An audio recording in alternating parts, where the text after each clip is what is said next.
ప్రారంభించడం జరుగుతుంది. మన రాష్ట్ర కార్యదర్శి వెంకటేశ్వర సారు, అలాగే జిల్లా కార్యదర్శి జనార్దన్ గారు వీళ్ళని ప్రారంభించవలసిందిగా కోరుతున్నాం. అందరూ ఇట్లా రండి.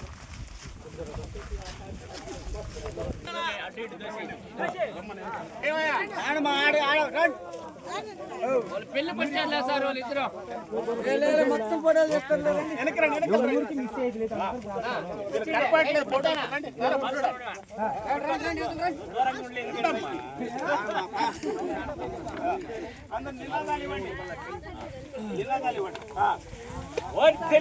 వ్యవసాయ కార్మిక సంఘం పంచాలి కలపాడు భూముల్ని పేదలకి, కలపాడు ప్రభుత్వ భూముల్ని దళితుల గిరిజనులకి, వర్ధిల్లాలి ఎర్ర జెండా. భూముల్ని పేదలకు పంచే వరకు పోరాడతాం. భూముల్ని పంచే వరకు పోరాడతాం. వర్ధిల్లాలి ఎర్ర జెండా. వర్ధిల్లాలి కలపాడు భూసాధన పోరాట కమిటీ. జయప్రదం చేయండి కలపాడు భూ పోరాటాన్ని. పంచాలి కలపాడు ప్రభుత్వ భూముల్ని పేదలకు, కలపాడు ప్రభుత్వ భూముల్ని పేదలకు. సోదరులారా, తిరుపతి జిల్లా వెంకటగిరి మండలం కలపాడ గ్రామంలో 1400 ఎకరాలు ప్రభుత్వ భూమి ఖాళీగా ఉంది.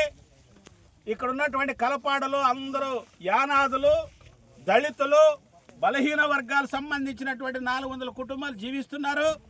ఇక్కడ ఉన్నటువంటి 1440 ఎకరాల పైన ఇక్కడున్న భూస్వాములు పెత్తందారుల మీద కన్నుబడి ఈ భూమిని పేదలకు దక్కకుండా భయభ్రాంతులు సృష్టించి తప్పుడు కేసులు పెట్టి ఈ భూముల్లోకి రాకుండా అడ్డుకుంటున్నారు.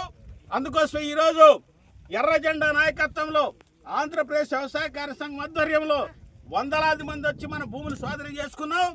ఈ రోజు నుంచి ఈ భూములు మావే, ఎవడైనా మా మీద దౌర్జన్యం చేస్తే కబడ్దారని హెచ్చరిస్తున్నాం. ఇది తరతరాల నుంచి ప్రభుత్వ భూమి. అడంగల్లో ప్రభుత్వ భూమి అని ఉంది, ప్రభుత్వ అన్ని రికార్డుల్లో ప్రభుత్వ భూమి అని ఉంది. కానీ ఫారెస్ట్ వాళ్ళు వచ్చి ఇది మా భూమి అని బెదిరిస్తున్నారు, రెవెన్యూ వాళ్ళు వచ్చి మా భూమి అని బెదిరిస్తున్నారు. కానీ ఇక్కడ ఉన్నటువంటి విలువైనటువంటి మట్టిని వేల లారీలు గతంలో ప్రభుత్వం కానీ ఇప్పుడు కూటమి ప్రభుత్వం కానీ ఈ మట్టిని అమ్ముకొని కోట్ల రూపాయలు గడించుకుంటున్నారు. ఇక్కడున్న యానాదులకి దళితులను మాత్రం భూముల్లోకి రానికుండా అడ్డుకుంటున్నారు. అందుకోసం కబడ్దార్, ఈ రోజు నుంచి ఈ పేదల భూమిలో సాగులో ఉంటారు. ఏ ప్రభుత్వమైన నిజంగా పేదల మీద ప్రేమ ఉంటే, దళితుల మీద యానాదుల మీద ప్రేమ ఉంటే వెంటనే ఈ భూమికి పట్టాలు ఇవ్వాలి. ఈ భూమి సాధించుకునేంత వరకు, పట్టాలు వచ్చేంత వరకు అన్ని రకాల పోరాటం చేయడానికి సిద్ధంగా ఉంటుందని ప్రభుత్వాన్ని హెచ్చరిస్తున్నాం. వర్ధిల్లాలి ఆంధ్రప్రదేశ్ వ్యవసాయ కార్మిక సంఘం. వర్ధిల్లాలి ఆంధ్రప్రదేశ్ వ్యవసాయ కార్మిక సంఘం. పంచాలి పేదలందరికీ భూములు, ఇవ్వాలి పేదలందరికీ పట్టాలు, ఇవ్వాలి కలపాడు దళిత గిరిజనులకు పట్టాలు.